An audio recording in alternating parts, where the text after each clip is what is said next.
दो दोस्तों ने एक सच जानने की कोशिश की। एक खेत है जिसमें एक औरत की आत्मा भटकती है। उसे लोग कहते हैं भूतिया खेत, जहाँ कोई भी नहीं जाता है। मैं और मेरा एक दोस्त जिसका नाम राज, उस रात मेरे और मेरे दोस्त की जिंदगी बदल दी। जिंदगी ऐसे नहीं बदली, जिंदगी बहुत ही खराब तरीके से बदली है। जब से उस खेत में उस औरत को मैंने देखा, तब से उस खेत पर जाने का हिम्मत नहीं करता है। उस खेत से मेरे घर का रोजी रोटी चलता है। मैं वहाँ बहुत ही प्रकार की सब्जी लगाता था।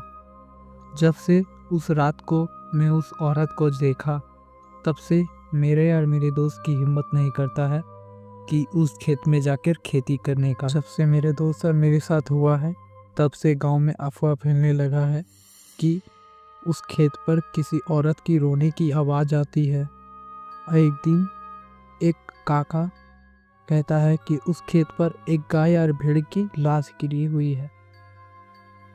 अब तो और भी हिम्मत नहीं करता उस खेत में जाकर मैं काम करूं। पर एक दिन मेरा दोस्त अर्जुन और रोहित ये विश्वास नहीं कर रहा था कि उस खेत पर किसी औरत की साया भटकती है।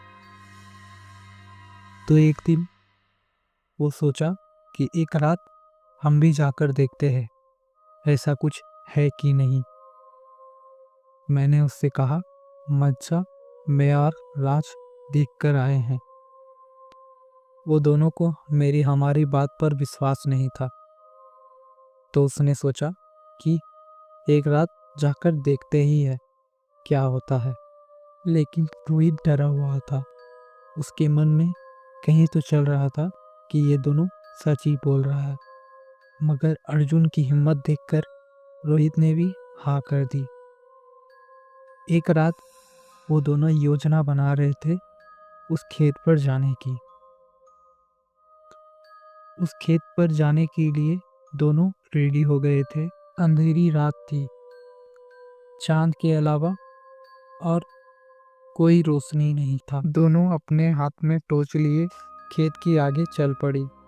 जैसे ही खेत के आगे जाता है, तब अजीब सी हवा उसके कानों से गुजरता है। रोहित ने अर्जुन से कहा, यार यहाँ कुछ ठीक नहीं लग रहा है, चल घर चलते हैं। अर्जुन ने रोहित से कहा, अगर अभी हम घर लौट गए तो पूरा जिंदगी भर गांव वाले हम पर हंसेंगे। जैसे ही दोनों खेत के अंदर कदम रखा, हवा और भी तेज चलने लगा। अचानक से दोनों को एक औरत की धीमी सी रोने की आवाज आई। वो दोनों टॉर्च जला के चारों ओर देखने लगे, पर आसपास कोई भी नहीं था।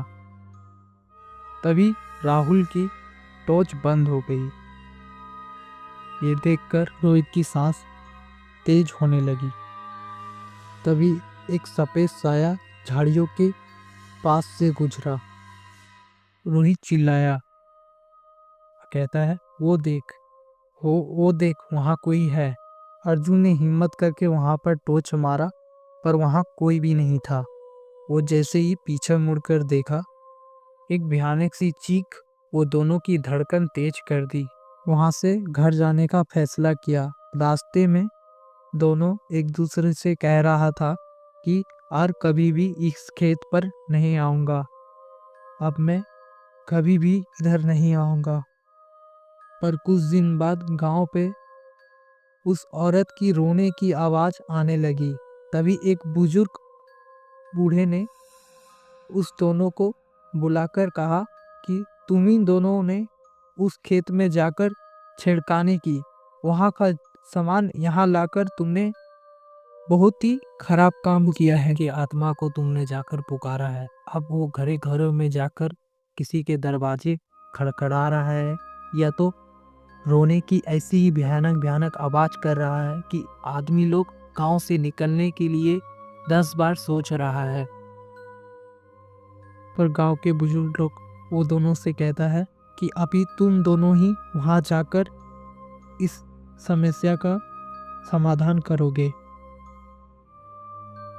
तभी दोनों ने ठान लिया कि वहां जाकर इस समस्या को जड़ से निकाल देते हैं। इस बार वो दोनों रात को नहीं, शाम को जाने का फैसला किया।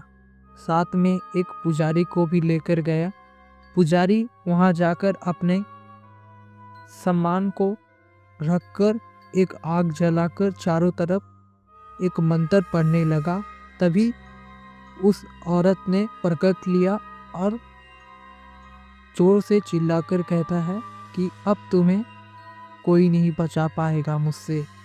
तभी पुजारी ने कहा, तुम सबको परेशान क्यों कर रहे हो? तभी औरत ने कहा, इस खेत के जगह के लिए मुझे यहाँ जिंदा जलाकर मार दिया था गांव वालों ने। अब मैं किसी को नहीं छोड़ूंगा, मुझे मुक्ति चाहिए। तभी पुजारी ने कहा, जिसने तुम्हें जलाकर मारा वो पहले ही मर चुका है, तुम मुक्ति हो जाओ। तभी उस औरत ने जोर से चिल्लाकर उस जगह से गायब हो जाता है।